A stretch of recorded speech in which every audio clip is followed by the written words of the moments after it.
Welcome, ladies and gentlemen, to a brand new edition of the Hockey Happy Hour, live from the new Real Talk Studios here in Runnymede, New Jersey. I am Matt Tsutsudi. This is the broken one, Rob Povia. And right on over here is the Darkwing, Brian Daly. What up? Behind the board is the sign guy, Mr. Ryan Brodo. He's saying hi. He just doesn't have a headset on. But anyway, all right. So, gentlemen, the Hockey Happy Hour is live and ready to go. Brought to you by Specialized Physical Therapy. You can call Dr. Paul Vidal, or you can find him on the web at www.specializedphysicaltherapy.com. Check you out, man. No notes. Yeah, none at all. Right. None at all. Tommy rubbing off on you, I say. It was really just for the paper slam. That's the only reason why I kept it around. Oh, Now that there is no paper, now you have to improvise. Anyway, so, all right. Well, here, you can slam that. The pen? Why not a pen slam? No, that's not the same feel. Anyway, all right. So, gentlemen, the Flyers getting a big win against the Washington Capitals, the top team in the Metropolitan Division. I don't think they're the top team in the East right now. I don't think they are. Pretty sure they're the top team in the league right now. yes, sir. Yeah.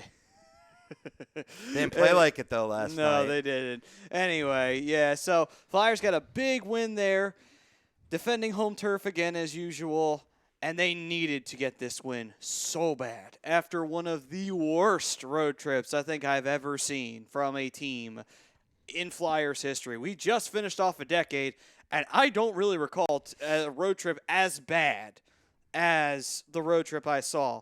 And that may be including 2007, because that was a pretty piss-poor road trip that they just got off of. This one might have trumped it by far, man. I mean, they just got so down on themselves, and you saw it. And it just killed any momentum that they could muster.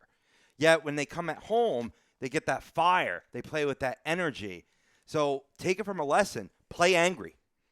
Try to keep it disciplined if you can, but come out with anger and energy like Sean Couturier did, and maybe you could bring some of that energy out on the road with you now that we're home for a few games here. Yeah, play with a bit of an edge. Play with a bit of a chip on your shoulder, as it were.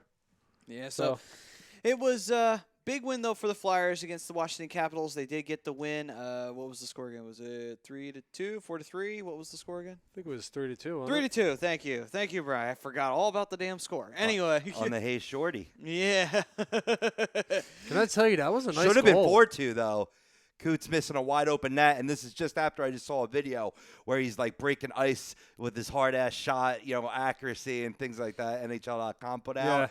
I put that out in a couple groups, and then freaking he misses the open net. I'm like, you son of a bitch. That's all right, though. His play in that game more than made up for it. Yeah. So Was it which game was it that they had that little squeaker to not get called?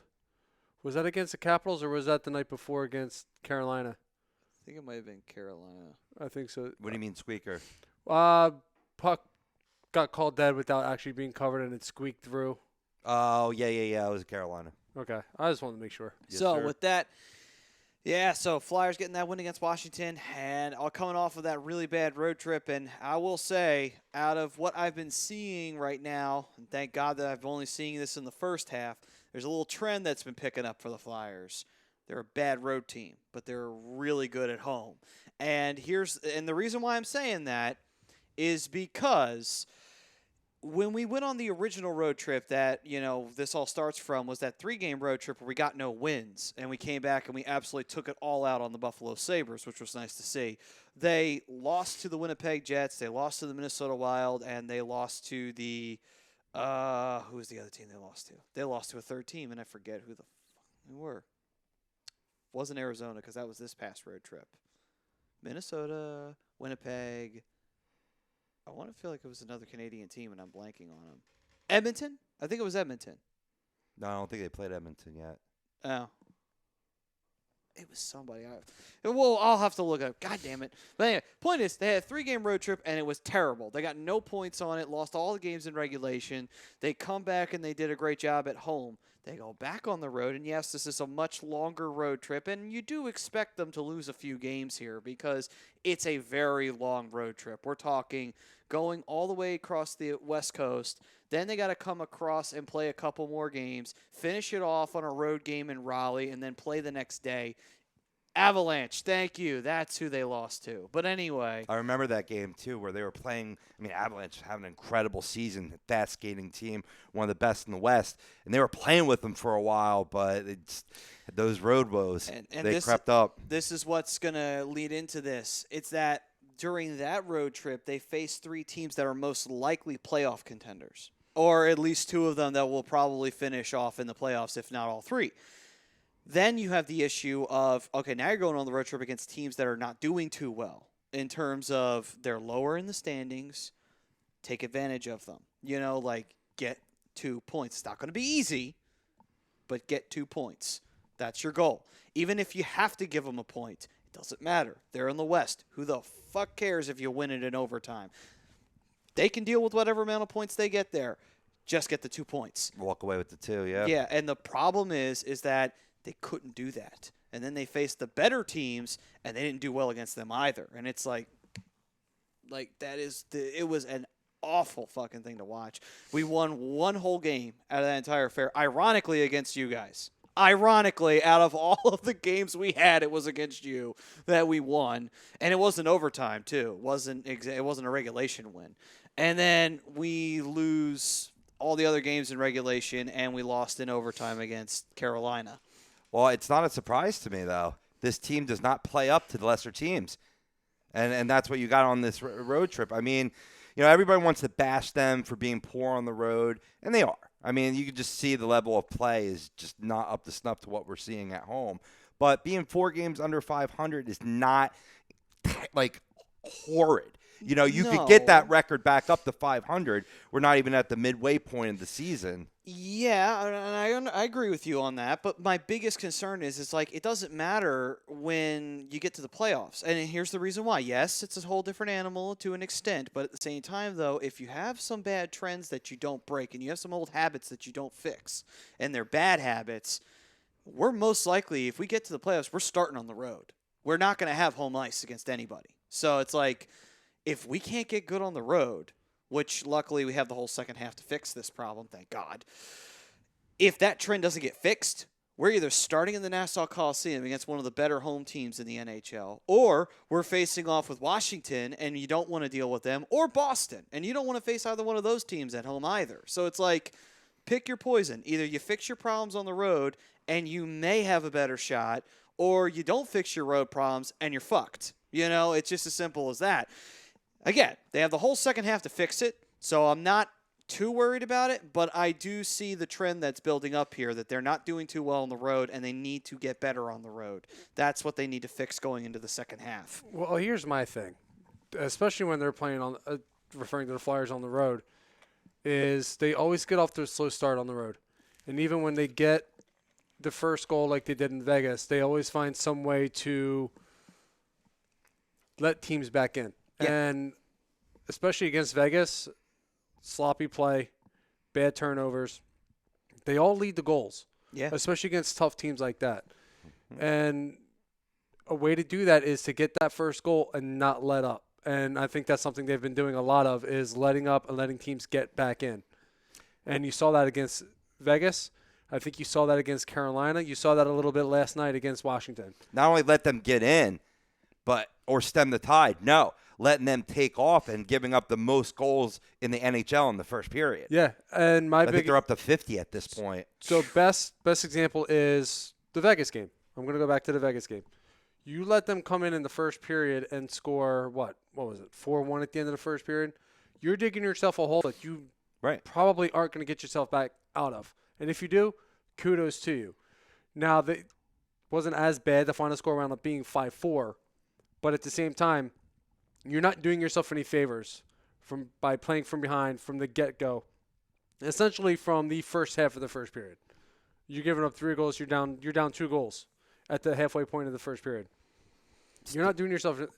It's a hole that's going to be tough to get out of. Absolutely, and it seems like starting off slow has been a Philly tradition lately, and it's not out of the world unexpected though. You have a young team, a lot of first and second year players due to injury and illness coming in, playing on the road. It's hard to game up, and that's no excuse. You got to find a way. You got to coach them up, in those situations. Not let them feel down if the team happens to jump on you in the first 10 minutes. Try to match that intensity in the second 10 minutes and come out with a 2-2 tie like we saw last night at home.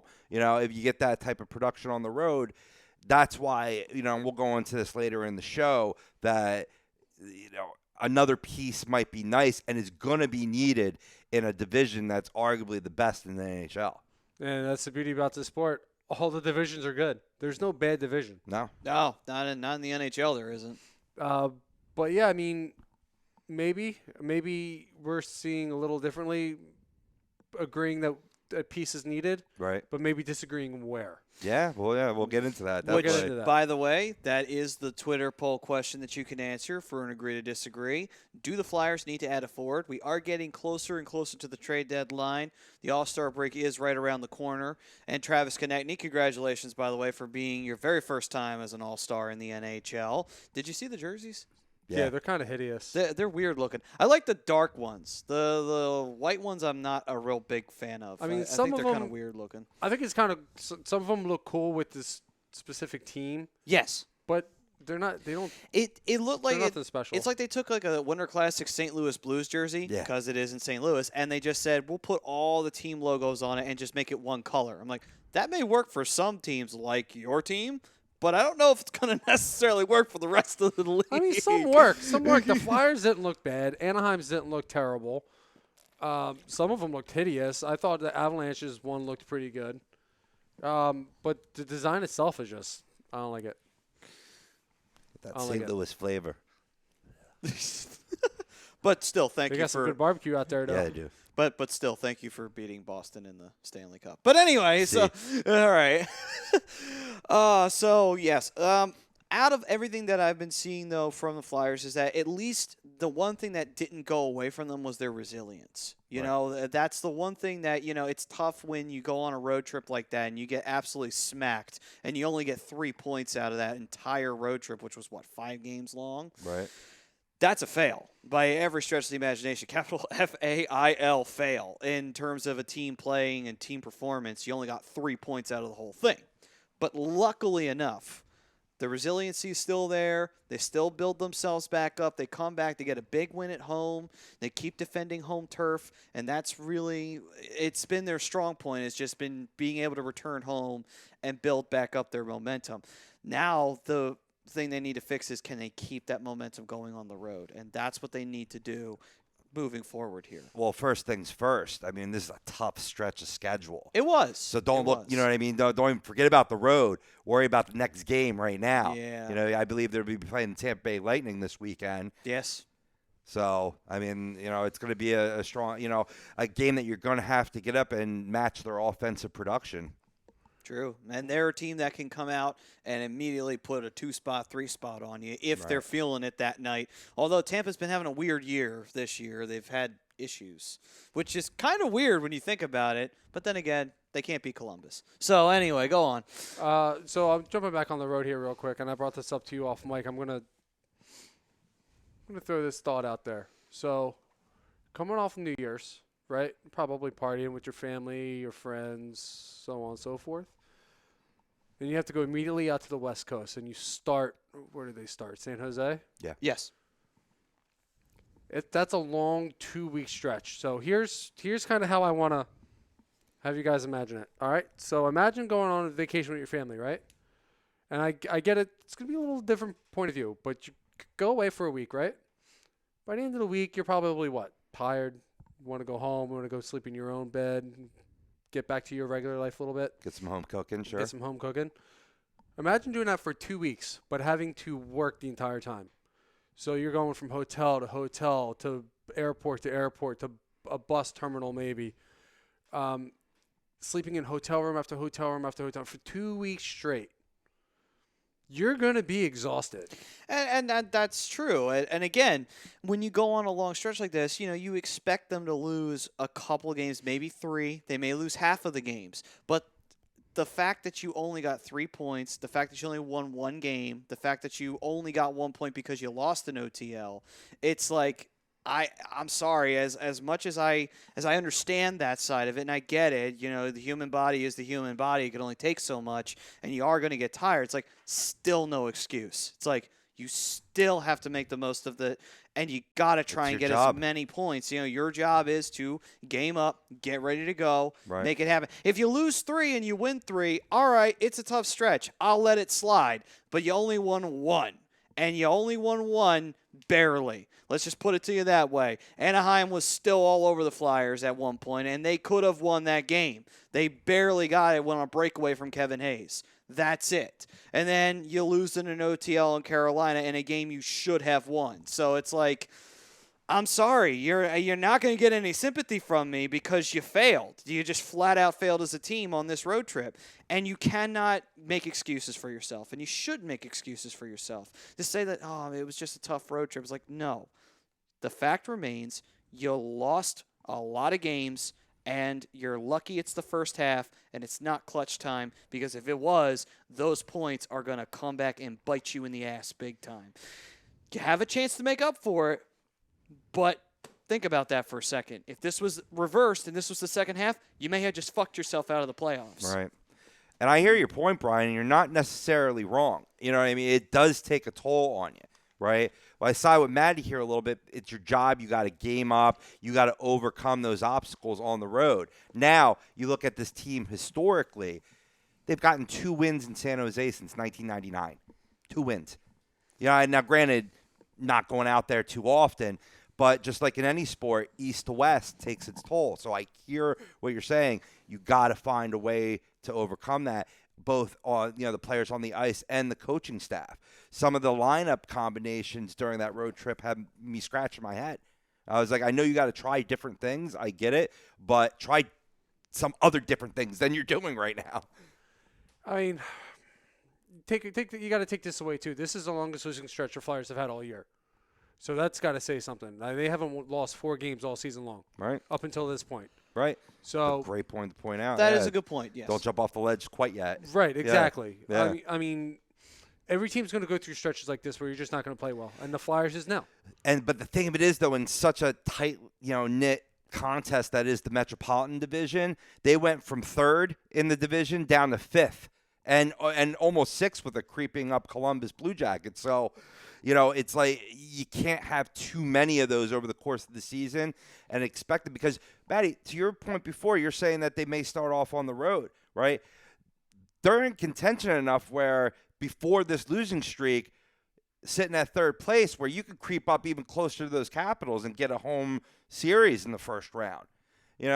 That's got to be the target at this point, because I know you've had some injuries and, sadly Oscar Lindblom going off to, Ewing sarcoma treatment, but the good teams by the way, find a way. I still haven't got my goddamn T-shirt yet. Yeah? It's all right. Yeah, The they're T-shirt's coming. backed up. I'm sure. They're backed up. The T-shirt's coming, though. They had like 5,000 orders to fill, Wow. and they just sent out the first half. I wasn't even in the first half, and that was 2,500 T-shirts. Jesus. That's great, because all that money is going towards Hockey Fights Cancer. Which, it's never bad. if you haven't yet, order your Oscar Strong T-shirts, because it's going to a very worthy cause. Absolutely, and the whole league is standing by Oscar Lindblom too. But yeah, I mean, losing Justin Braun hurts. So Yeah. I mean, you lost him a couple games ago. That's going to hurt the defense a bit. All that's going to do is add another young player into the lineup, which I believe is Robert Haig. It's got inserted in his spot. So, I mean, there's obstacles to overcome, and I get both your points, but at the same time, this is the toughest stretch they've had to deal with all season long. So if they're waiting until January to do it, I think they're doing something pretty damn right. Yeah, I mean, and you're right. And again, then come the end of the season, you got a hell of a lot of division games to make some ground up. yes, So, and that's and that's the good thing. I'd rather, if I had to trade it off, I'd rather have them struggle in the first half and have a tough stretch of games in the first half than flip it and have a tough stretch of games in the second half where every single point counts, because time is of the essence and you only got so many games left, and everybody else in the division is probably going to be playing as hard as they possibly can to get in. all right, I want to get to some of these comments here real quick. We got a bunch of people chiming in. We got Jason Martinez chiming in saying, "What's up, boys?" What's up, Jason? Hey, Jason. Yo. Clinky's chiming in. Hey, Clinky. We miss you too, Clinky. It says best show on the station. I agree. He goes on to say Flyers need the rest of the schedule to be at home. By the way, what coach actually admits to drinking a martini? What's wrong with drinking a martini? You need to learn how to live, Mike. Trevor Harris saying, what's up, boys? John Malmo saying, yo, boys, what's up with Nolan Patrick? I'm not hearing anything on Nolan Patrick at the moment. Nothing. He's been skating, but they haven't had him, practice. Just one-on-one drill or individual drills at this point. Yep. Trevor Harris says, can we get a Prices Right bump? Yeah, bump to bump on the All-Star jerseys. I agree. I can't. That's as close as you're going to get, Trevor. That's as close as you're going to get. What else we got here? Trevor Harris, fucking Disney on Ice. That's one place you can blame. Yeah. Which is true. It's true. If it wasn't for Disney on Ice, the Flyers would not be on the West Coast for 2 weeks. That is a good point. Does anybody even go to that anymore? I know a few people that went. Oh, okay. It's all about the Penguins. Get out of here, Clinky. The Penguins. He said we have almost 180 games missed by players this season, and we are still sitting third right now in the Metro and fifth in the league. Yeah, I read that, and you're true. Yeah, I mean, you're correct. There are no lies. Clinky, You got to overcome. This is for you. I bought it for you for Christmas. I haven't seen you, so I figured it's the best way to give it to you. But also, Clinky, by the way, you were sitting in fifth 2 weeks ago, so I wouldn't boast up the third place spot too much. You could be sitting in sixth in 2 days. That's what I said seriously. before, man. You could sneeze and bump a spot down. Yeah, so seriously. I wouldn't puff your chest out just yet. Yeah, but all kidding aside, it does make a good point. They've been minus Crosby for quite some time now. Crosby, they've missed Malkin for a chunk of the year. Yep. They've Letang, I believe, missed a little bit of time, not much. Jake Gensel just went down for a few months. Yep. Well, you talk about a team that just has glass bones and paper skin this year. It is the Pittsburgh Penguins. The logo should be not a hockey stick being held by the Penguins. It should be a freaking crutch at this point in time. Now, see, the difference, though, is that when the Flyers are down a player, they got to dip more into their youth depth down with the Phantoms. Yes. Right? Whereas Penguins have a few more veterans to lean on in that lineup. So, that's why, we'll get into later, a piece or two needs to be added to this team.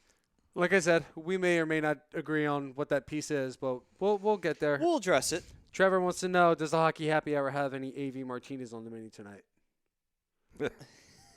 I mean, I'm not particularly a martini person. I'm a beer guy.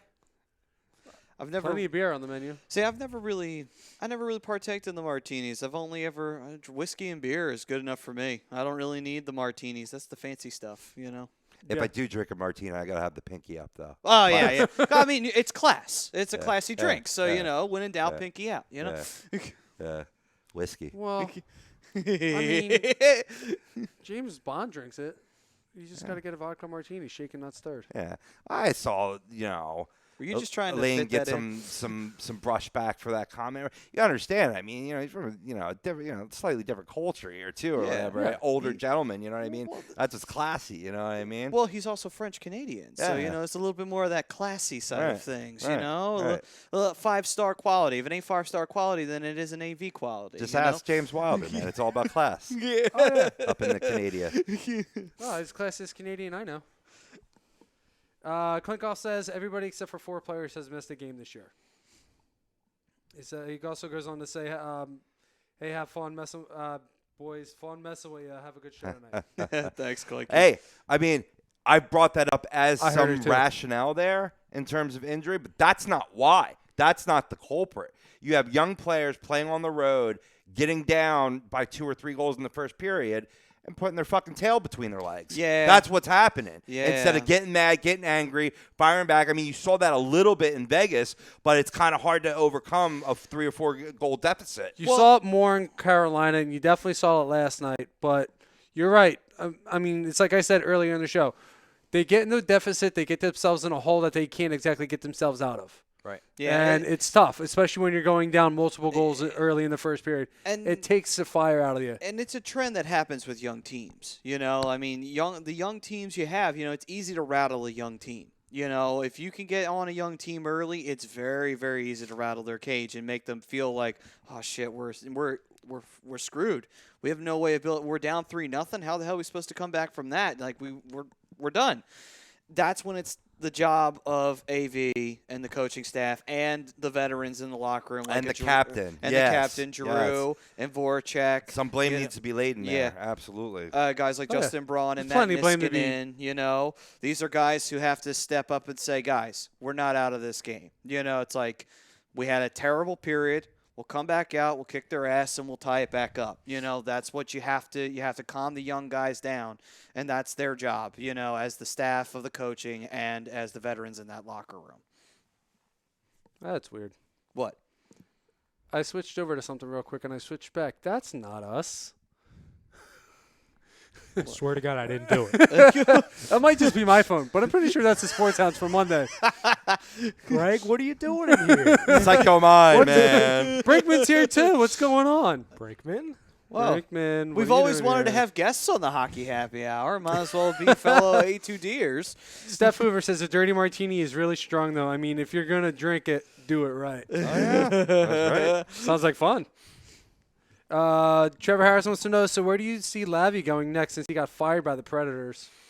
As predicted on the show, by the way. A couple weeks ago, we said he was on the hot seat for Oh, yeah, fired. we did. Mm-hmm. And guess who beat him to get him fired? Yeah. Actually, I don't know if we actually beat him, but I know we were the last team to play him. I don't know what that was, Brian. That was It was a horrible, horrible, horrible dance.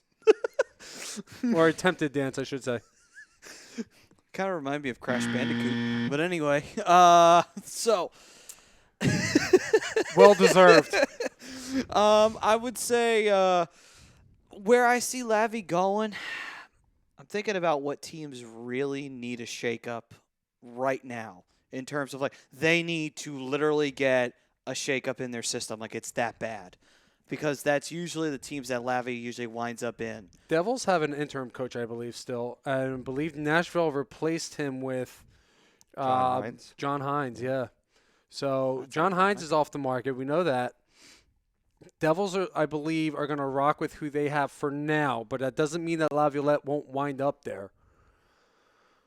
Who else is in need of coaching help? I really hope not. Maybe because Dallas? Yeah, I was going to say Dallas. Dallas could be a team that needs him. They could benefit Yeah. from Down him. the road, the Kings possibly. Oh, well, they just hired Todd McClellan. Oh, so. they did. That's And right. they that's are right, playing. That's right. They are playing fairly well on their own. Did the Maple Leafs hire anybody? I don't think so. Maybe Maple Leafs could be a landing spot. I believe they're still rocking with an interim. Yep. I mean, I actually That'd be a good fit. To me, Yeah. I That could think, be a very good fit. I think I'm gonna go with Maple Leafs. I think he winds up in Toronto. I like that. I'm going to say Dallas. I think he's going to wind up with the Stars. All right.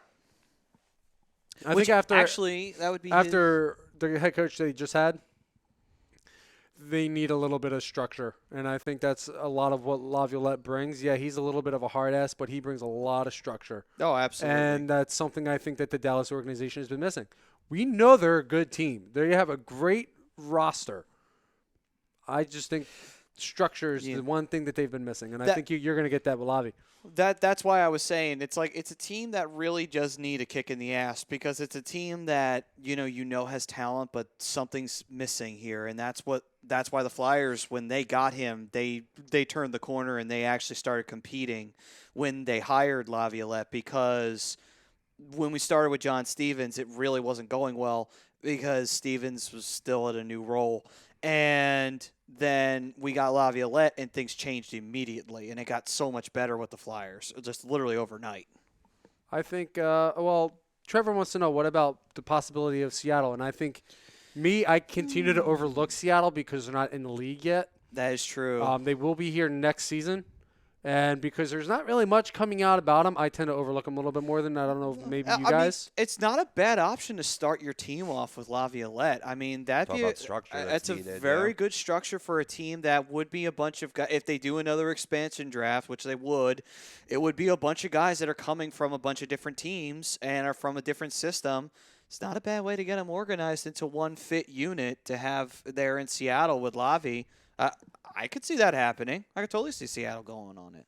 Personally, I kind of think that Babcock will probably wind up in Seattle.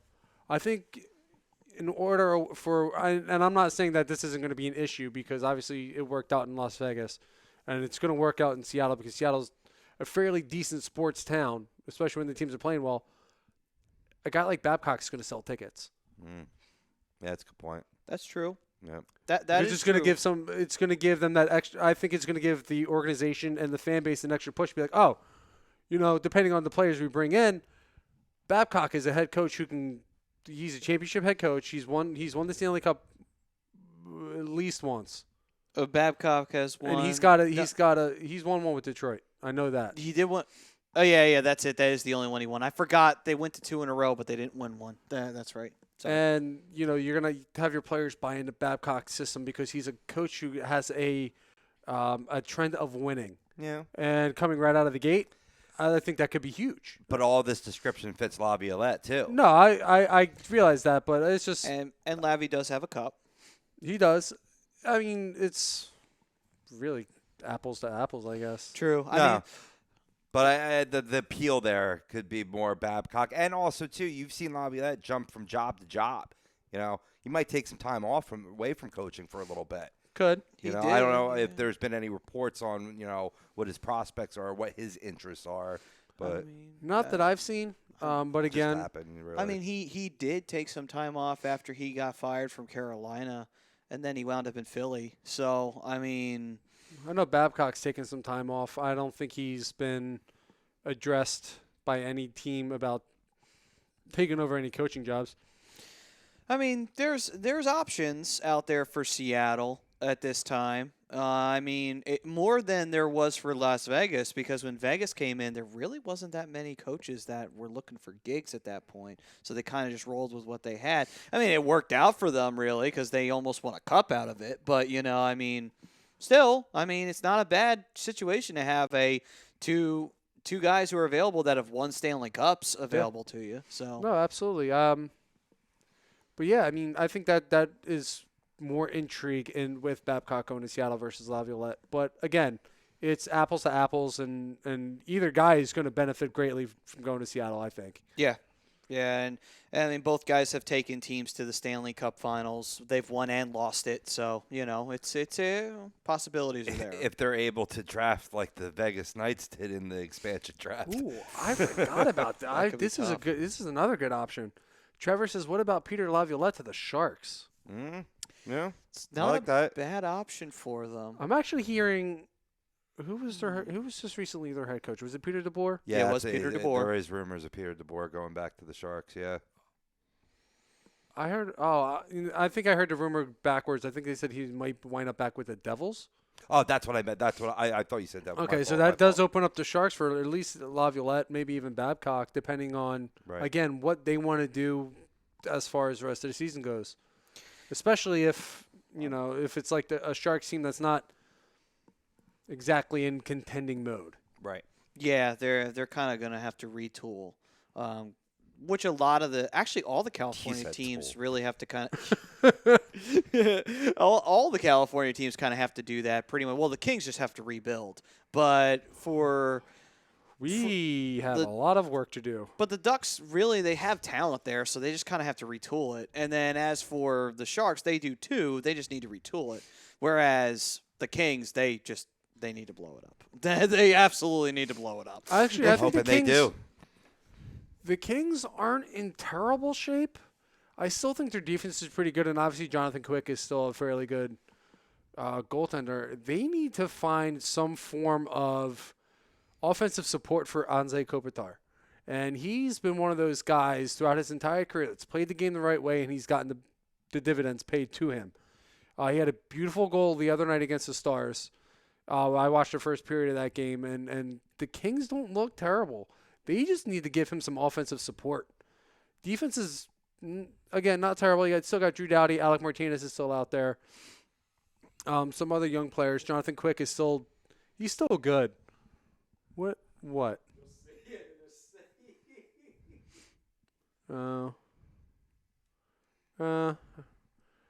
Apparently me and Trevor don't see eye to eye on this one. On eye to eye on what? No, I saw the other one too.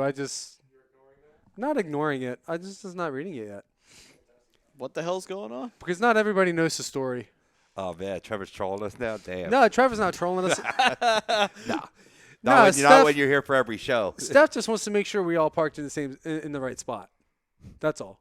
Oh, We just okay. Don't want to visit from Karen. Gotcha. Yeah. She saw the video from the other day. Oh no. No. Stephanie did. Oh. Oh, no. I didn't. Damn it, Brian. All you said was she saw the video from the other day. You said she. You could have specified. Maddie, back to you with the news desk. Oh god. Thank you, Ryan. Anyway, so yeah, overall though, it's We're good. Don't worry. all right then. So while you guys ponder your parking places, But anyway, Uh, the Kings will be back in contention in I would say another year or two. I think they got some good prospects that are ready to come up moving forward. I'm sorry, you're talking, but all I keep on hearing is Ray Liotta shouting out Karen. Karen, what did you do? What did you do, Karen? Whatever happened to Ray Liotta? He just kind of disappeared.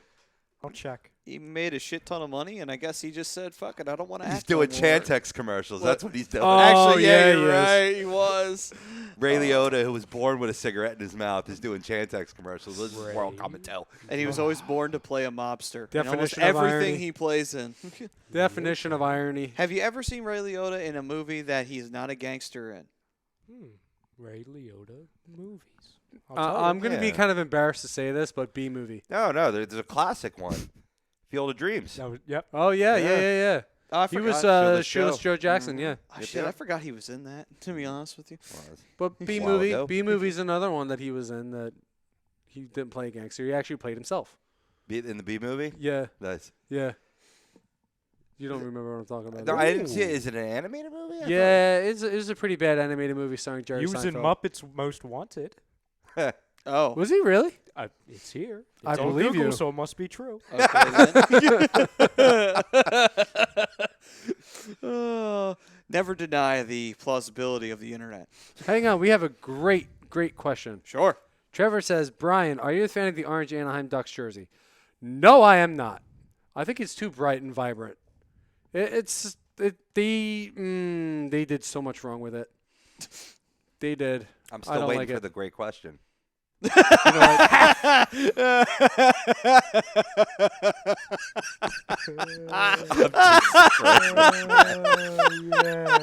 That was a man. good one.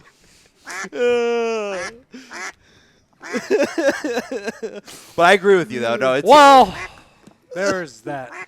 as much as I want to see a connection between Anaheim and Philly with the orange. Though you're right, it's too vibrant. It is. It's just too much. I don't like it. You know that scene in Christmas Story when they bring out the duck? Shut up that damn duck. They have, it's smiling at him, so they cut the head off. Yeah, that's kind of what just happened right there. Oh, man. What else we got going on here? Rah, What else rah, we got rah, going rah, on rah, here? rah. Anyway. Christina answered, I went to the Vegas versus Ducks game. I had my orange New Jersey on. Someone said I look like a traffic cone. It's too bright. I don't know why they couldn't just stick with the 25th anniversary jersey from last year. That thing is freaking sweet. Or at least get a darker orange, kind of like what the Flyers have. Because the Flyers get an orange that's damn near red. Like, they usually go that far. This, So, I mean, this is a little yours is- darker. This was the Winter Classic. Classic. So the Winter Classic jerseys were a I had little to bit wear the brighter, Briere but for like this imagine show. this orange here. You guys can see that orange from there. Imagine that all over the place. I know it's too much. It's too much. Yeah. Ugh. I can't even. No, I'm done. So, hated it. Anyway. Hate it. Frank Vespi says, I have all my decade team ready to go. Forwards, gritty. Defenseman, gritty, and for my goalie, gritty. That is true. We are going to do an all-decade since the decade did go by. No one said B movie. We don't need that, Frank. Oh, that's right. Now I remember. No, don't start it. I remember B-movie now. Anyway. No, we're going away from that. Hey, Quickly, I'm just quickly saying, before Frank starts his go, memes. Go. Fucking Trevor, talk. would Lobby work in Chicago if Jeremy Colton gets fired? Yeah, I think so. I mean, certainly when you have a complement of young and older players right there, I think that's perfect recipe for Lobby. I think their window's closed, though. Yeah. To be perfectly honest with you, I mean, obviously, you're not going to go anywhere with Kane and Taves. They're Blackhawks for their careers. Mm-hmm. They're not going anywhere. But you move a guy like Duncan Keith. Brent Seabrook has already got 1 foot out of Chicago. Lavi wants to come in and with his own ingredients, and Chicago wouldn't be a scenario for that. I get you. Brendan Saad has still been a fairly decent player overall, but See, to me, I think he would have problems with the front office. I think Lavi just wants a team that's ready to contend. That, and also, I still think that the front office really wants to try and they like to get the old boys back in there, and that's not going to solve your problems. You really need to build your team back up, and they haven't been doing that lately. No, they haven't. They have some intriguing pieces that haven't panned out yet. They have a couple that have, but they're just not ready. They're still a few pieces away. I still think they need to revisit their goaltender position. They I think do. Corey Crawford's done. I don't even know who their backup is anymore. I believe it's Robin Lanier. Not 100% on that. Holy shit. But yeah, Chicago needs a couple pieces, and for me, if I'm going into the draft and I'm the Chicago GM, I'm looking goaltender position, depending on where I am draft-wise. If I'm mid-first round, maybe look at some defensemen, but goaltending would be my priority. Maybe even looking into free agency. But I think Corey Crawford's coming to an end. His window's closed. And Robin Lanier's just Robin Lanier. He's a solid backup, solid goaltender, but he's nothing special. Yeah, No, not somebody no, to promote to the starting job. No. No, not at all. They could always go get Antti Ranta back. Or Mike McKenna. Or, I mean, McKenna retired. I know. Antti Ranta's in Arizona. I mean, you could Anthony Niemi.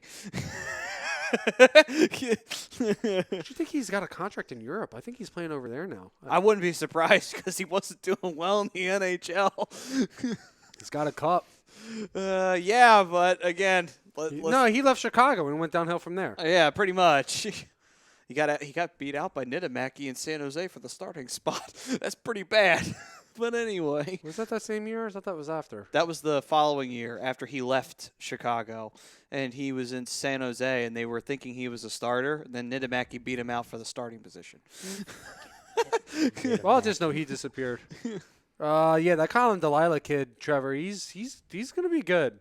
He's going to be an intriguing piece. There's another kid I'm thinking of. I can't remember his name off the top of my head for Chicago. Is a very intriguing piece. It's been playing very well so far.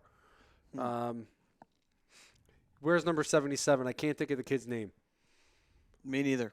I'm blanking it's all right good. now. It's all good. San Jose, 2010-11, and then went to Dallas after that. And then he was never heard from again. Nope.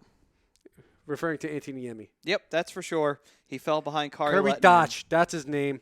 Dosh. There Kirby we Dosh. go. That's who it is. I just brought it up as you said it. I think they have a young goaltender too in terms of for the future. I'm taking a look here. I know I watched him play in juniors. I forget if it's Colin DeLea or Kevin Lankinen. Oh, probably Kevin DeLea. Colin DeLea. Yeah. Colin DeLea yeah. probably wasn't who I was thinking of. Who when I brought him up, I for some reason don't know why I thought he was a defenseman, but that's on me. It's all right. We're allowed to be wrong, and towards the end of the show, towards the end of the show, I want a minute of time to talk to the fam directly. Sure. Later on the show. Sure. Yeah. No problem. We at got all. some air to clear up. Steph knows what I'm talking about. Oh. Okay. Okay. All right. Well, we'll make sure. I think that I we might get know that what to this you. is about. Proceed. All right. So now that with that being said, well, I think it's time that how much time before we got break? 10 minutes, sir. All right. So why don't we start off our all decades, and then we'll pick it right back up after break. Why not? So a whole decade of Philadelphia Flyers hockey has been put in the books from 2010 to 2019 technically, because we're still writing 2020, aren't we? But after an entire decade, the Flyers made one Stanley Cup Finals appearance. This is going to be hard.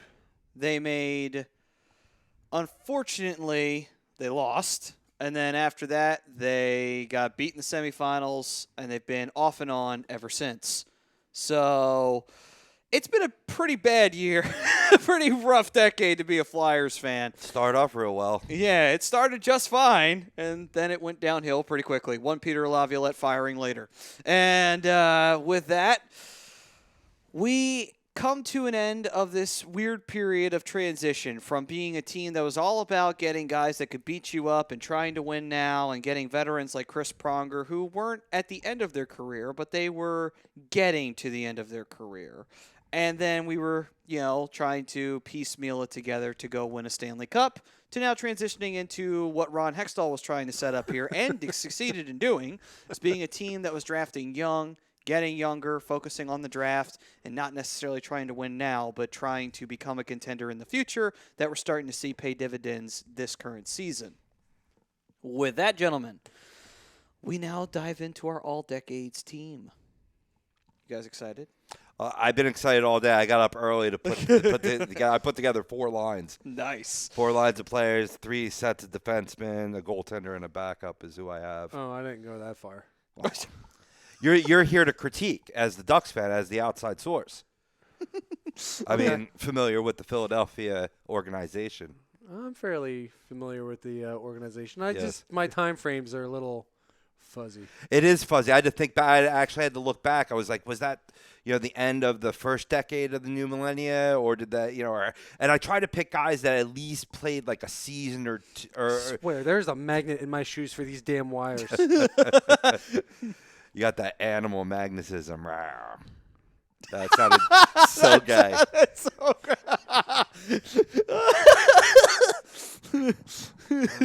That's gotta be a sound. That's a soundbite from now on, Ryan. That's a soundbite from now on. Yes. Anyway, moving on. All right, go. My God. Go ahead, bro. Viewer discretion is advised. Usually that's for me. Oh. Right on, for right you on, now. right on. Well, I'll give my first line real quick, and it's indicative by the jersey I'm wearing tonight. I got Danny B centering the first line with Drew playing the left wing and Jakub Voracek playing the right wing. That's my number 1 line for the decade. It's not a bad line. I like that That's a line. good one. I like – obviously, I would have Drew center. I would do Simone Gagne on the left wing. I would do I have him too later. maybe a Mike Knubel on the right. Oh, noobs! Nice. Knuble, Good yeah, call, Good dude. old Knuble. First pairing, defensive pairing, I would do Chris Pronger. Pronger, okay. And trying to think of who the defensemen were. I would want to go Desjardins, but I'm pretty sure Desjardins was out of the league by that point. Yeah. Yeah, he was done by like 2007, I believe. Who was back there? Oh, Kimmo Timonen. Kimmo Timonen, There you yeah. go. Kimmo. I was Dude, waiting for you to Don't say you it. dare I didn't want forget to give Kimmo it to you. Timonen. He was the best defenseman we had for that whole decade. That's actually my first pairing as well. Yeah. My top line would be Claude Giroux, obviously. You have to. I mean, he's Yeah. 4th in the NHL in the decade in Yeah. points. So. You absolutely Top have to. five. Yeah. He's the guy you think of when you think Flyers hockey over this past decade. It's Claude Giroux. Big time. So, But he sucks and he needs to be traded. oh yeah, totally. As per Ralph Delavecchio of A2D Radio. And a lot of other stupid people. Yeah. Choo choo. We do sell clues for $49.99. We're willing to. Love Ralph. Trying to sell a clue here. Trying. Be like me. What the hell? Well, if you ever want to buy those clues from Ralph Delavecchio, you can catch them on Wednesdays on the Fix. But anyway. We'll never know. Choo choo, bitch. You think That video was great. Yeah, it was. Speaking of decades, Best post so far of the year. Oh no! besides that post, you think that, Oh no. all right, so I went with Claude Giroux. My guys that I would have on the wing with him, Danny B on one side, Because let's be honest, man, that guy was just clutch. Every time you needed a goal, you can rest assured Danny B was going to get it. And he played some right wing. I mean, we don't have to get too specific with the positions, but it works as a line. It works definitely. as a line, yeah. Definitely. I think Giroux played with him a little bit before Danny left. Yep. Oh, yeah, big yeah. time. Oh, yeah.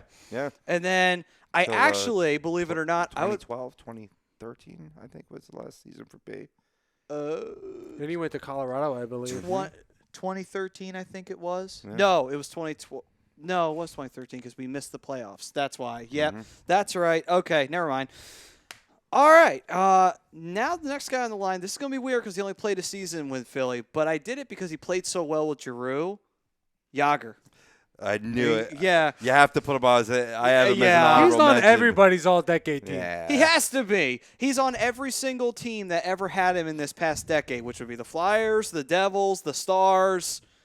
Pittsburgh, Washington, Rangers. Not, No. no, I'm not talking about the decade. I'm just running through Oh, you're his talking teams. all time. Okay, never mind. Okay. Boston, he did play in Boston for a year, right? Yes, he played in this past decade. He played on Boston. And Calgary, which was the last team he played on. Oh, what a shame. And it's like, you put him on there just for his lifetime careers, and he did play in the decade that one season.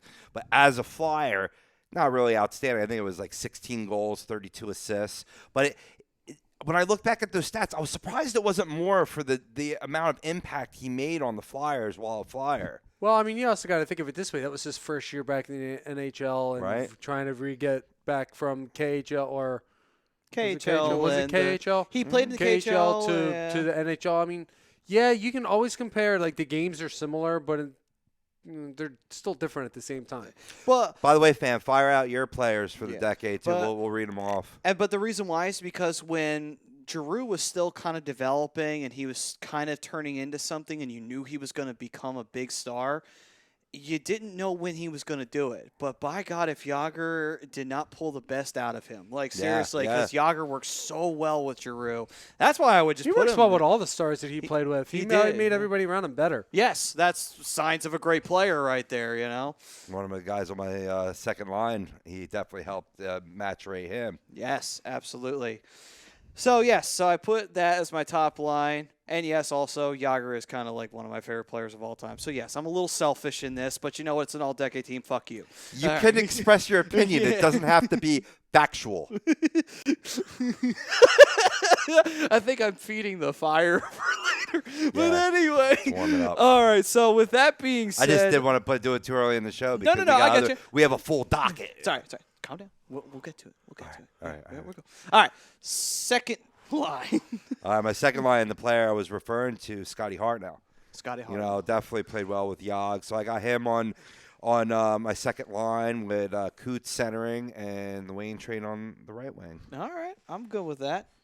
Certainly a line that we've seen, early on, but certainly they made an impact on this team. You know, you had Hartnell. I believe he had 4 20-plus goal seasons consecutively, and and I forgot to mention with Voracek too.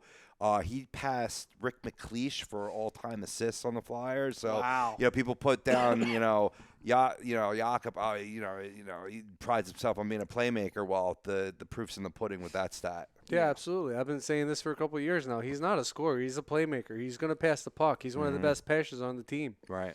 All right.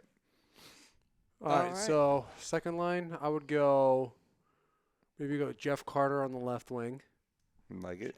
Carter. Danny okay. B in center. Danny B in the center. Okay. Right wing's a little bit tougher. It is tough. There haven't been a tremendous amount of great right wingers on the Flyers. There hasn't been a No. great amount of wingers, period, in the decade. Flyers' history when Yeah. you look at it in the Yeah. past decade. Yeah.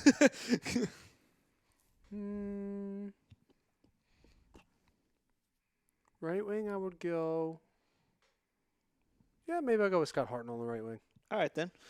For me, I am going with Scotty Hartnell. You have to, because he was just he was a locker room player, if anything else. He was the guy in the locker room that you looked around, it's like, he's the guy who's going to tell you you're playing like shit if Yep. you're playing like shit, basically.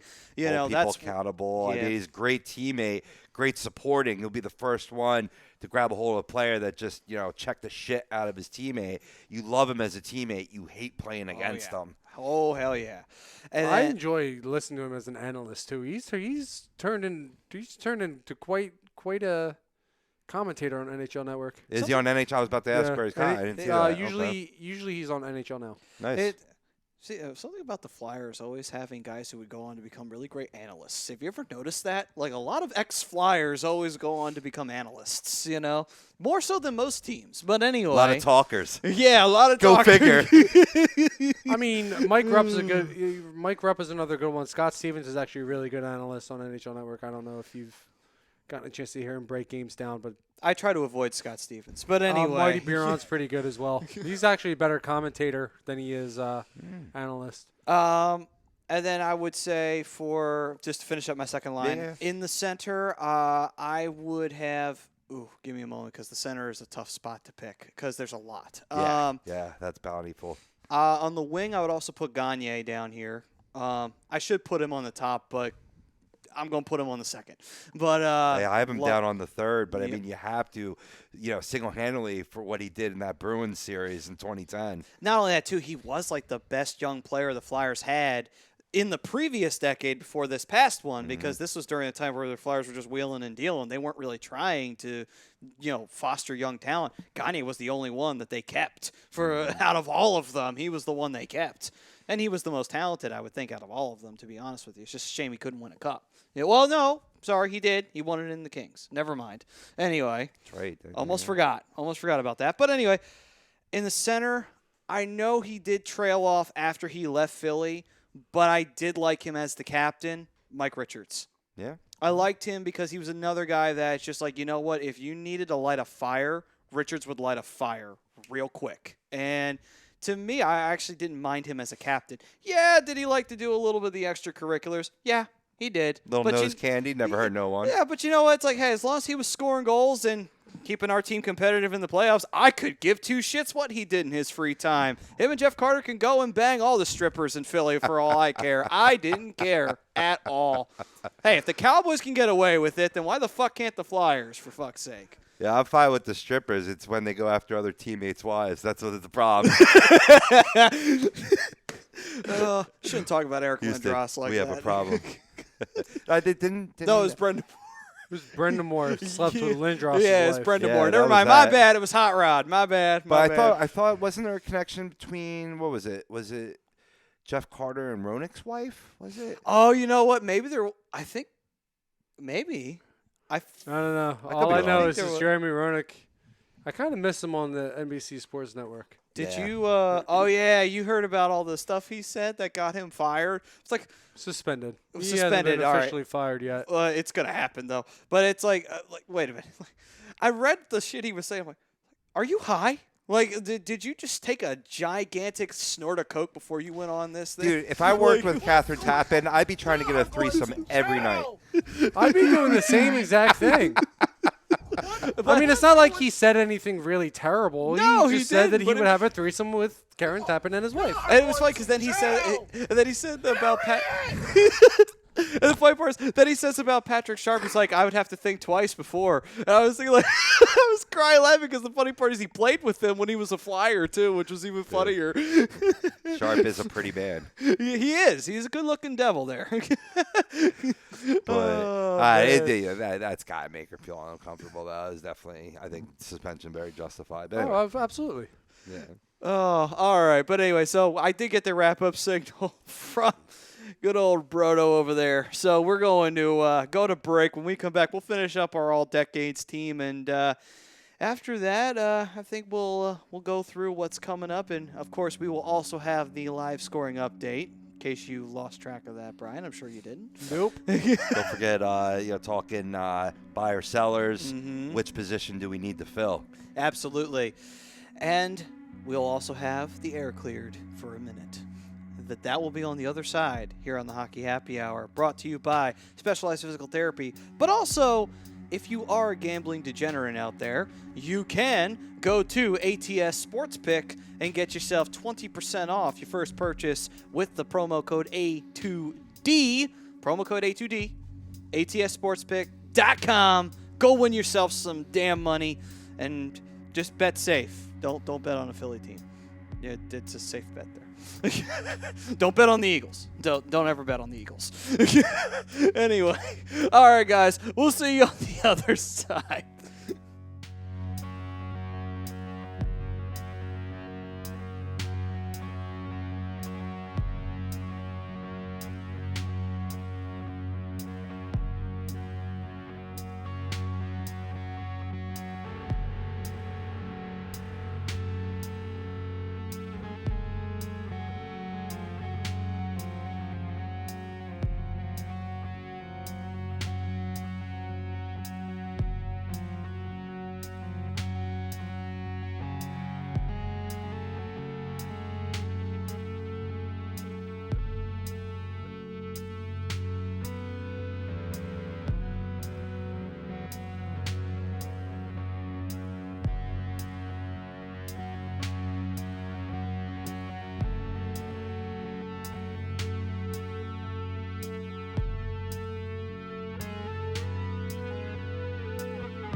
Oh, shit.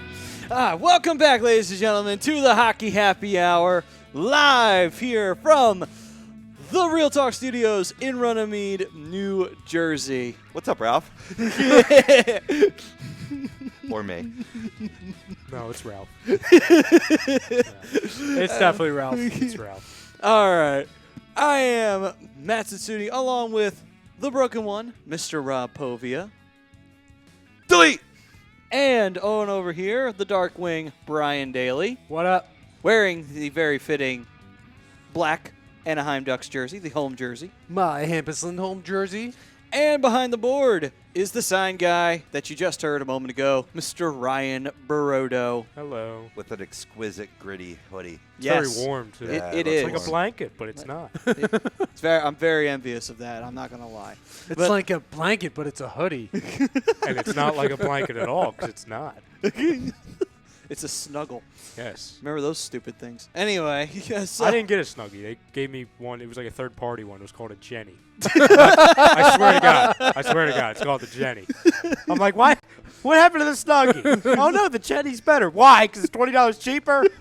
And it's not the Snuggie? Anyway. As You she gotta likes- wash it. Everything falls off on Yeah. it. It's just It just sheds on Christmas. Christmas is real and it's shedding. I'm sorry, she, 'cause it's called the Jenny. everybody knows where you went because it leaves a trail. Yeah. Do you wear it and run through the Washington Monument Lake? Jenny! Jenny! Great Oh. flick. All right. You know what? Somebody told me that that's not really his son. Who? Forrest Gump. Oh, they have a lot of film theories on that. And Jenny died of AIDS because they didn't know what it was, so that was the big thing going around in the 80s. No one knew what the But fuck someone it said was. like she lied. That's not really like Forrest. Little Forrest isn't really Forrest. Oh. Yeah, they do. They did that. They have a lot of those weird theories going around on that because they left. But the, they both head tilted the same way. Exactly. Come on now. She taught the kid. It was a setup. It Oh, was yeah. a setup. I wasn't 100% sure if you were talking about the movie itself or Tom Hanks' actual son. No. I got that part. Okay. Wait, Just Tom- making sure. That's the kid from The Sixth Sense, so you never know. You can't trust him. That's the kid from the Sixth It Sense. is. I swear to God, it's the same Haley kid. Joel Osment, yeah. That's not Tom Hanks' kid. Oh, gee, No. oh, God. Wait. Brian, damn it. What were we talking The about? actor in okay. the I'm just movie. gonna stay over here. Here we go again. I'm just gonna sit over here. So on the Tom Pretend like Hanks nothing hour, is going on. on the hockey. This is now the Tom Hanks hour, ladies and gentlemen. It's THH to the HHH. Wake me up when we're ready to talk hockey. Run! Well, I don't think you should sleep and nor nap because it's time for you to give the live scoring update. All right. Oh, brought to you by Specialized Physical Therapy. Find them on specializedphysicaltherapy.com. Go ahead. We got 4 games in action right now. My Anaheim Ducks are right now getting shut out by the Dallas Stars, 2-0. Halfway through the second period. Okay, cool. We got the Flames up on the Wild, 2-1. Currently, about 7:30 left in the third. Kings are up 4-0 on the Golden Knights about halfway through the second period. The Sharks and Blue Jackets are tied at 0-0 at the end of one. Games that have wrapped up already. We got the Bruins topping the Jets 5-4. The Oilers beating the Canadiens 4-2. Lightning shutting out the Coyotes 4-0. Canucks losing to the Panthers 5-2. Devils losing to the Rangers 6-3. And I got the Sabres losing 5-1 to the St. Louis Blues. And a unique one. Predators beat the Chicago Blackhawks by a final score of 5-2, but here's the intriguing part of the night. There was an empty net goal scored by goaltender Pekka Rinne. Nice. Yep, you don't get to see that often, especially these days, but to see Pekka Rinne do that, just kind of adding on to his resume as a Hall of Famer. Anytime you do something the Hextall did, you're good. Yeah, absolutely. Now all he needs to do is beat the shit out of the other goal. Brodeur did it, what? Twice. Okay, twice. I was going to say 3 times. First one in the playoffs, though. Yeah, I remember that one. Yeah. Against Montreal. Mhm. That one I remember. But that's it for the scores. That's everything that's going on right now. Yeah, I was watching a little bit of the Rangers Devils game before coming down to the studio, and you were just really surprised that the Rangers are so down. I mean, I like it, but that they're so down in the standings when, I mean, they got a lot of going on offensively on that team. I mean, and they had their backup in that too. Not King Henrique starting for them, but I wonder how much of that was them playing the Devils. You know, a lot of teams could look good right now playing a Jack Hughes-less Devils team. Yeah, that's true. That is very, very true. Yeah, I mean, not that there's many offensive weapons for the Devils anymore, but not having Jack Hughes definitely hurts. Yeah, big time. Yeah, absolutely. Sad seeing Wayne. But in still those colors. managed to find a way to put up 3 goals tonight, which this is fairly respectable. Yeah, big again against the Rangers' backup goaltender, but still. Yeah. Yeah. I mean, they still got a fairly decent defense in the Rangers organization, and offense is starting to come around. Yeah, that's why I mean. Continue to build around Mika Zibanejad and Capo Caco, and Rangers will be all right. Panarin too, man. His goal tonight was Yeah. really sweet. I mean, he's a pure dynamite goal scorer. Yeah, he was made to play this game, and you could just tell by the way he plays. Yes, sir. He's got such a natural shot. It grosses me out, actually. Disgusting. Vomit. But anyway, Cool. Enough about those crappy teams. Should we get back to the all-decade team? Sure, why not? All right, back to the all-decade team. We left off at line 2. Now it's time to go to the third line.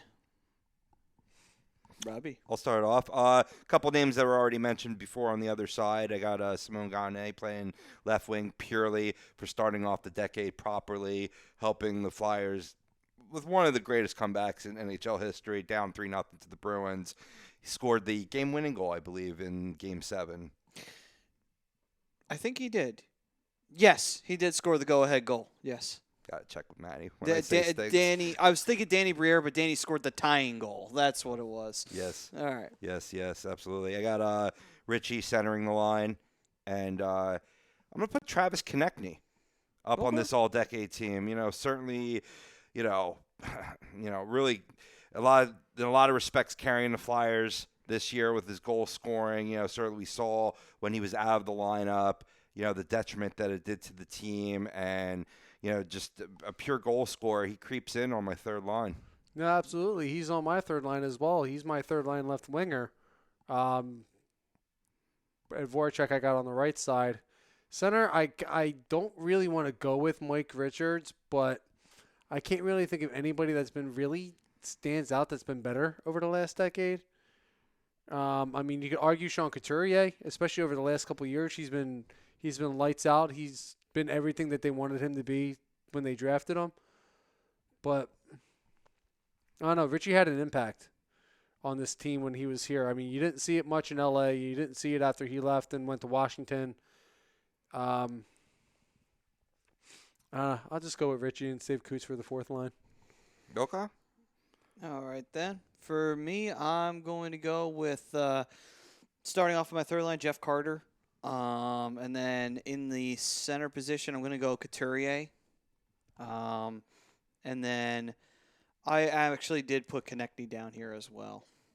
I mean, he deserves to be on here. I mean, he's been a little more than I've expected him to be since he's come into the league, and he's just getting better every year. He's on pace for 85 points this year. It's amazing. 85 points this year. It's just crazy when you think about that. Yeah. He's averaging a little less than a point a game, I believe, right now. I believe he's at 39 points after his goal last night. Hey, man, that's what they got him for, though.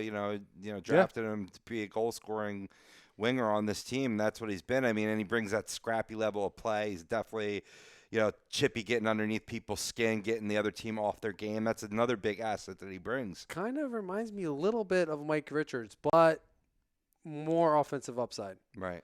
And that goal last night was pretty. He just sniped it over the glove. Holtby had no shot. Holtby thought he was going to go low. He went up, and he roofed it. It was a pretty goal by Konechny. And then for the fourth line, what do we have?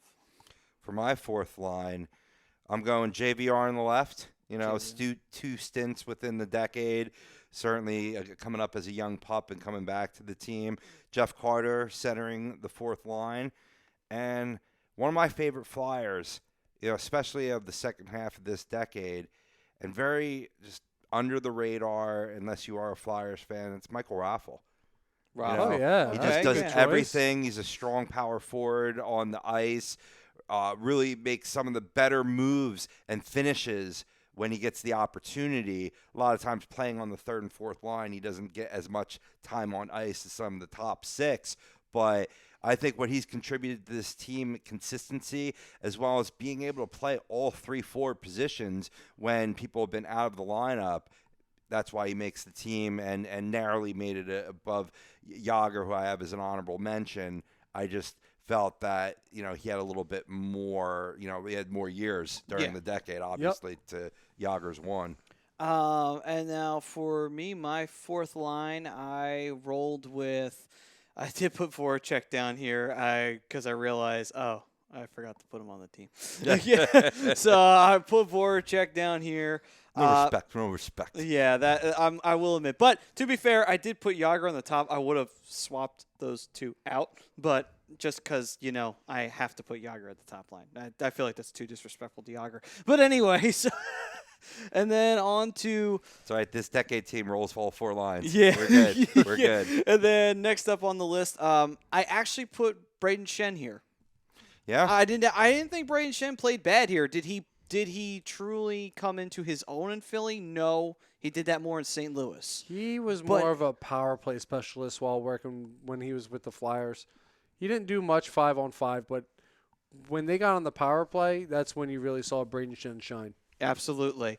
And then on the final part of it, just because he was a heart and soul player for the team for so long, you got to go with the Wayne train. So I put Wayne Simmons down here. You have to. Another power play specialist Yeah, I mean, in front of the net. yeah, how can you not? How can you ever, you have to acknowledge Wayne Simmons. You can't think of the Flyers from this past decade and not think of Wayne Simmons. He was the heart and soul for a long time of the team. Nice. So Nice. for me, I am with Rob a little bit here. I got JVR on my left wing. I got Sean Couturier on the center. And believe it or not, as much as I was not a fan of his, it's hard to deny what he's done here in the city of Philadelphia and even in the community as well as Wayne Simmons on the right wing. I mean, he did a lot. He did a did. lot. He may not have been my favorite player, and he may have done a lot of things that I personally am not a fan of, but he was a good flyer. Yes. He was a good flyer. I'll give him his due credit. Agreed. Obviously. And as for... I want Wayne back. Actually, I don't think we do. No, we don't. Not the season he's having. Watching him play tonight either. It's, I think sad we when you see a player decline, Yeah, we traded him at the right time. We really did. Oh, but Well, I think he anyway. only wound up having like 3 points in Nashville in a short stint there. And I don't know how many he has right now. Yeah, you could actually forget he was in Nashville, to be honest with you. He only had Like, one goal with literally. Nashville, and I think his 2 other points were assists. I think Ryan Hartman made more of an impact on the Flyers, to be honest with you, and he was only here for half a season. I was going to say, though, what's he doing? Washing cars somewhere right now? So, I mean, come on now. Minnesota. Is he in Minnesota? He's in Minnesota. He got because he got traded from the team we traded him to. But anyway, so Actually, he wound up going there as and a he free never agent. played. He got traded to Dallas. Dallas didn't want to sign him, and he just walked and signed as a free agent to Minnesota. Oh, well, okay then. But anyway, on to the defense. Your first pairing was who again? I'm going to roll. I know we're getting close to Roll the end of down, the show, sure. so I'm just going to roll through all 3 of my pairings. I had Chemo Tiemann and Pronger, just like Brian had for my first pairing. My second pairing is Provorov and Sanheim. Even though they don't play too often on the ice, you got to spread that talent on this team. They play together. And my third pairing, this was tough, because Ghost has been pissing me off, but his play as of late before, unfortunately suffering the injury to his knee that he's going to be getting arthroscopic surgery on, out a minimum 3 weeks. Yeah, I kind of expect it to be a little longer, but just to throw that news Kind in of case you expect it to be haven't too. heard. I'm with you. Yeah. I think it's going to be a little bit longer. I mean, it was comforting to hear that all he needed was arthroscopic surgery, so, we'll see where it goes from there. But anyway, my third pairing is Ghost and Braden Coburn. A guy that you often got frustrated with, for maybe making a boneheaded play here and there. But if you look at his body of work for the Philadelphia Flyers, one of their stronger defensemen of the decade. Absolutely. For me, obviously, top defensive pair, without a shadow of a doubt, is Pronger and Tiemann, and I don't think you can argue against that. And then second pair, I rolled with Ivan Provorov, and I actually went with a guy who you don't talk about too much, Matt Carl. Yes, that's a Because good Matt one too. Carl was very good when he played. When we lost him, it hurt the Flyers big time. Mm-hmm. He wasn't the guy you thought about, but man, when we lost him, the defense felt it. In that second pair, it was like Coburn had no one to work with because he worked with Carl the entire time. Yep. And I always really appreciated his game. It's a shame we lost him when we did. I think he's still playing in Tampa, as a matter of fact. Is he not? No. No, I he's think not? I think he's. Retired? I don't know if he's retired, but I think he might be playing across seas. Oh, either way, though, he did play with Tampa for a short period of time after he left Philadelphia. Played in Nashville too. Yeah. But yeah, I would put him there on the second line with Provy. And then a second pair. And final pair that I have going on here, I did hesitate like you did on putting Ghost here, but I thought I should have put him here, only because he is a big part of the play. So, yeah, I did put him there a little begrudgingly because he has had a bit of a disappointing season so far. But, yes, I did put him here. Can't ignore his early body of work No. either when he lit the league on fucking fire. So Yeah, absolutely not. The final one I had a real hard time choosing because there were a lot of young defensemen to choose from. But I decided I rolled with Coburn here as well. So, and you have to roll with Braden Coburn because it's like him and Tiemann were the two major stalwarts of the defense. Even when Pronger came and went, they were still here. Yep. You know, Yep. yeah, so it was what it was. You know, I like calling the Matty Carl though. I forgot it. I mean, I didn't forget about him. I was tempted to put him on there, but I went with Coburn over him. But that could be flip flopped either way. All right then. And now, Brian, who are your defensive pairs? I have Pronger and Tiemann as well, my top pairing. I think it's undeniable. They're the two best defensemen of the decade. Absolutely. Second pairing, I'm going to go with Provorov, and I'm going to go with, and then, he's got a very short stint here so far with the Flyers, but I really like the play that Matt Niskanen has brought Matt Niskanen, okay. to this organization, this defensive core. I do like it too. And then the third pairing, I'm actually going to go with Matt Carl and I'll go with Ghost. Ghost. Why not? All right. All right then. Cool. And now we go to our goaltenders. This is the fun one. There's so many to choose from. I know. It's like picking candy, but really, when you bite into it, it doesn't have caramel. It has garbage and shit in it. But anyway, go ahead. Let's go through. My goaltenders, it's sort of booked end of the decade. My starter, no surprise, my son Carter Hart. Your seed.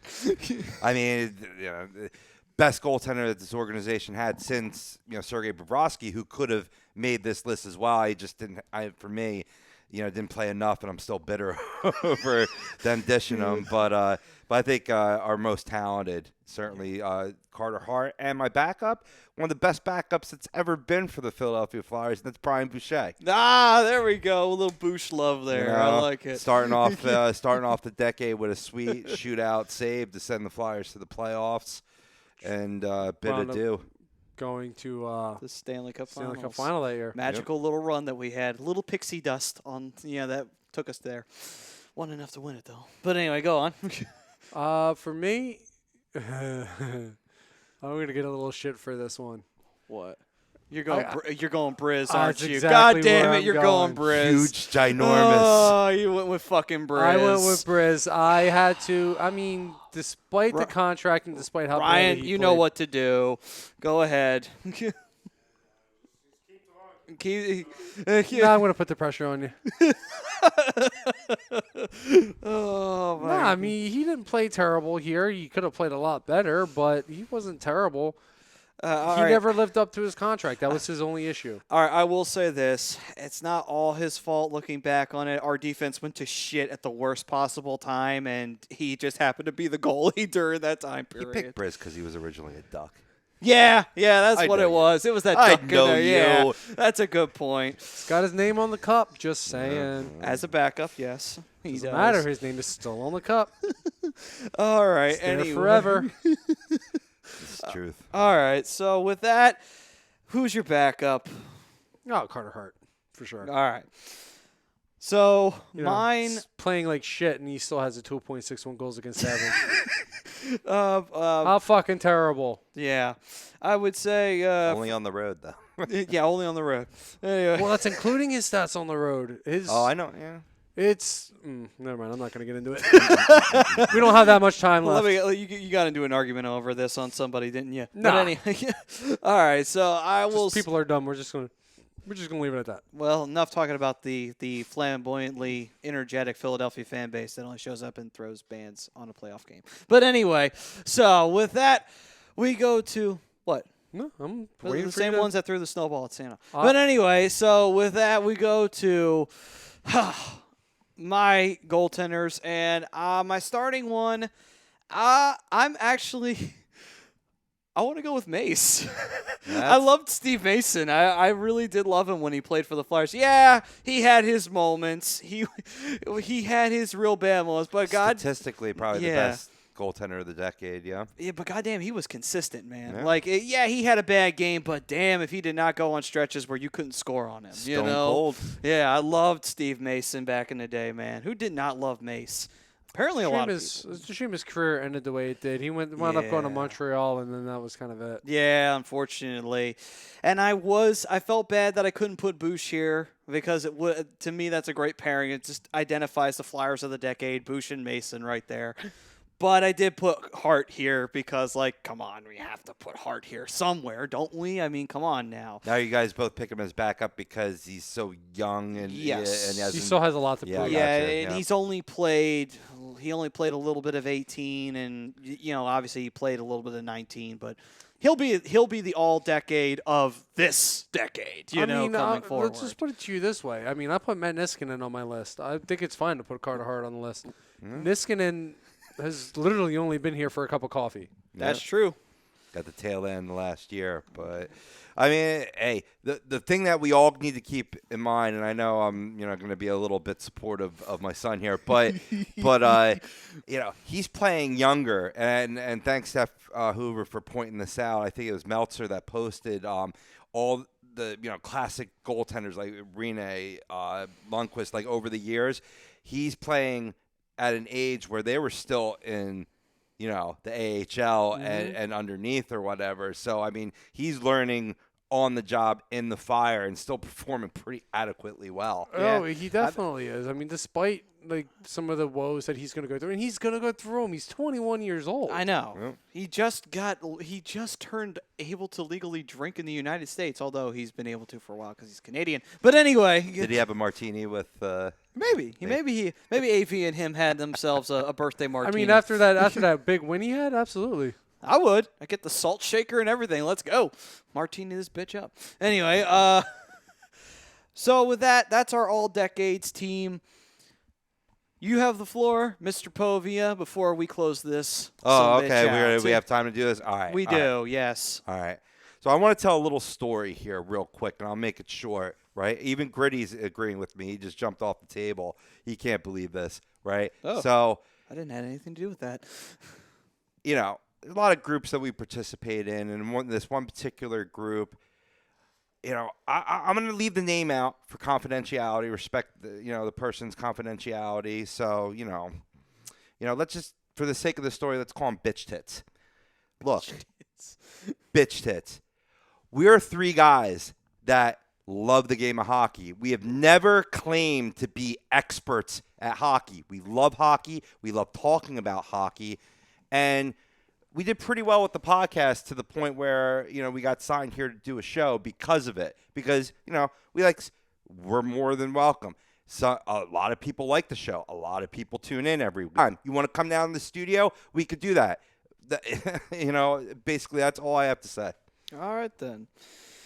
And with that, we will bid adieu. But before we do that, one last thing. Buyers or sellers, we'll dive into more of this next week. Buyers or sellers at the trade deadline. All Go. right.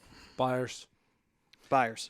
Definitely buyers, and I'm certainly siding towards the forward I know we're down with Braun and Gosper being out till 3 weeks and the All-Star break respectively, but they will be back, and we have enough young talent there. Mark Freeman is nothing to sneeze at too. He got drafted not too far behind Travis Sanheim, so I think we'll be fine defensively. We need a forward, and I'd like to see them get Tyler Toffoli from the Kings. Oh, man, I've been wanting to have Tyler Toffoli on the Flyers for years. Unrestricted free agent next year. They might be looking to move him. So, But, yeah, we can get into that more. Yeah. Yep. I will buy a Tyler Toffoli jersey tomorrow. I would absolutely fucking do that. All right. Anyway, thank you all for joining us, folks. We hope you join us next week. We will talk more about buying and selling on the Flyers next week, since we couldn't get too in-depth into it this week. Time crunch and everything. But that'll be next week. Until then, hopefully the Flyers will keep up their momentum, get some more wins at home, and then hopefully be able to transition that onto the road game before they close out the first half of the season and get ready for the All-Star game to watch Travis Konechny light the lamp up a few times. I would hope so, for the Metropolitan Division. Thank you for joining us here on A2DRadio.com. Matt Sassooni, the Darkwing Brian Daly, the Broken One, Mr. Rob Povia, Sign Guy, Ryan Brotto, behind the board, torturing Mr. Daly as he always does every week, in and out. He hasn't been bad the last couple weeks. Yeah, but, he's just savoring it for the perfect Shouldn't moment. have said that. So we'll definitely see you all next week. From all of us here, though, at A2DRadio.com, you guys have a good night. We're brought to you by ATS Sports and Specialized Physical Therapy. Find them at specializedphysicaltherapy.com. We'll see you guys next week, 10 o'clock, A2DRadio.com. Peace, everyone.